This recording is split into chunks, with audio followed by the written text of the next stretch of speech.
Salam əziz müəllimlər və şagirdlər, mən Murad müəllim. Bugün sizlərə 8-ci sinif dərsliyində verilmiş bir məlumatın izahını verməyə çalışacağam. Deməli, bizə kökün sorucu zonasının en kəsiyini veriblər. Bir də həmin kök vasitəsilə su və mineral maddələrin, şəkərin, amid turşunun sorulma mexanizmini və onun mərkəzi silindrə çatdırılma mexanizmini göstərmişlər. Və burada baxdığımız zaman şəkildə biz epidermisin çıxıntılarını, yəni kök tükçüklərini görmüş oluruq. Və bu kök tükçüklərindən sorulmuş maddənin epidermis hüceyrələrindən daha sonra kökün qabıq hüceyrələrinə çatdırıldığını görürük və kökün qabıq hüceyrələrindən isə endoderma qatına, oradan isə mərkəzi silindrə çatdırıldığını görmüş oluruq. Amma bu daşınmaya baxdığımız zaman iki formada baş verdiyini görəcəyik. Bir, simplast daşınma, bir də apoplast daşınma. Simplast daşınma dediyimiz, yəni kök tükçükləri vasitəsilə sorulan su və mineral duzların, həmçinin üzüm maddələrin, şəkərin, amin turşunun hüceyrədən hüceyrəyə daxil olaraq, keçirilərək mərkəzi silindrə gətirilib çatdırılması nəzərdə tutulur. Apoplast daşınmada isə kök tükçüklərindən sorulmuş maddənin hüceyrə divarları və hüceyrəarası boşluqlardan, baxın şəkildən görsənir, keçərək gətirilib mərkəzi silindrə çatdırılması nəzərdə tutulmuşdur. Burada baxdığımız zaman, əgər ki, simplast daşınmaya nəzər yetirsək, görərik ki, maddələrin hüceyrədən hüceyrəyə keçirilərək gətirilib mərkəzi silindrə çatdırılması göstərilirsə, mütləq ki, hüceyrədə mütləq ki, nədir? Seçici membran vardır və burada olan maddələrin mərkəzi silindrə çatdırılana qədər zərərli olanları seçilmiş olacaqdır və hüceyrə membranından buraxılmamış olacaqdır və sadəcə bitki üçün lazım olan maddələr gətirilib çatdırılmış olacaqdır. Və digər daşınmada isə, apoplast daşınmada isə belə bir hal mövcud deyildir. Yəni, hər hansı bir hüceyrə membranından keçmədiyinə görə burada seçicilik yoxdur. Amma bunun da bir çarəsi var. Yəni, bitki bunu da düşünüb ki, həmin yolla bitkinin mərkəzi silindrinə gətirilib çatdırılan zərərli maddələr, toksinlər filan nə varsa, bunların süzülməsi, seçilməsi isə həmin endoderma qatında mövcud olan bir baryer tərəfindən, bir səth tərəfindən həyata keçiriləcəkdir və nəticə etibarilə yenə də mərkəzi silindrə lazımlı maddələrin ötürülməsi baş vermiş olacaqdır. Burada simplast və apoplast daşınmaya baxdığımız zaman bunların bir sıra fərqlərinin olduğunu görürük. Əgər ki, simplast daşınmaya baxsaq, yəni qırmızı rənglə işarələnmiş daşınmaya baxsaq, görərik ki, burada daşınma maneə olmadan, yəni daha sürətli və kütləvi şəkildə baş vermiş olacaqdır. Və burada enerji sərfiyyatı demək olar ki, yoxdur, minimumdur. Simplast daşınmada isə baxdığımız zaman görəcəyik ki, əgər ki, bir maddə hüceyrədən hüceyrəyə keçərək ötürülürsə, demək ki, burada hüceyrədə əlavə metabolik bir proses getmiş olacaq, hüceyrə əlavə bir iş görmüş olacaq və daha çox enerji sərfiyyatı baş vermiş olacaqdır. Burada bundan əlavə, bunların arasında bu fərqdən başqa düşünə bilərik ki, bitki apoplast yol varkən zaten gəlib endoderma qatında süzülmə baş verir, seçicilik baş verir.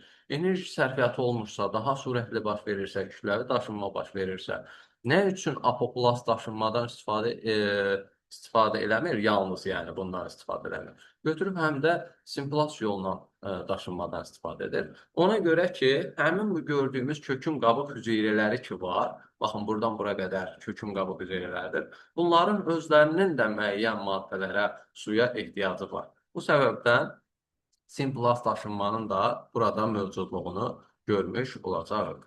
Bəs indi bildik ki, simplast daşınmada apoplast daşınmadan daha çox enerji sərf olunur. Bilirik ki, simplast daşınmanın içərisində həm üzvü, həm də qeyri-üzvü maddələrin daşınması baş verir. Bu zaman düşünə bilərik yenə də ki, görəsən bu üzvü maddələrin yoxsa qeyri-üzvü maddələrin daşınması zamanı daha çox enerji sərfiyyatı baş verir. Və görürük ki, enerji sərfiyyatı üzvü maddələrin daşınması zamanı daha çox olmuş olacaq. Nə üçün? Çünki bu üzvü maddələrin molekulları daha iridir və bu hüceyrədən hüceyrəyə keçərkən hüceyrə üçün yenə də əlavə bir işə səbəb olmuş olacaqdır. Yəni əlavə iş görməli olacaq hüceyrə. Onu öz membrandan keçirtmək üçün xüsusi yenə də bir metabolik proseslər həyata keçirmiş olacaqdır. Və nəticə etibarilə nədir? Daha çox enerji sərfiyyatı baş vermiş olacaqdır. Mən apoplast daşınmada deyərdim ki, hətta bax bu qırmızı nöqtədən, yəni kökün tükcüklərindən başlayaraq gəlib hansı ki, baxın, bax bu hissədə elə mən də qırmızı ilə çəkirəm, yanı ilə çəkirəm. Və beləsinə gəlib mərkəzə çatana qədər deyərdik ki, burada enerji sərfiyyatı demək olar ki, baş verməyəcəkdir. Nə zaman baş verəcək? Artıq gəlib endoderma qatına ki, çatır və endoderma qatının seçici bariyerinə çatmış olur.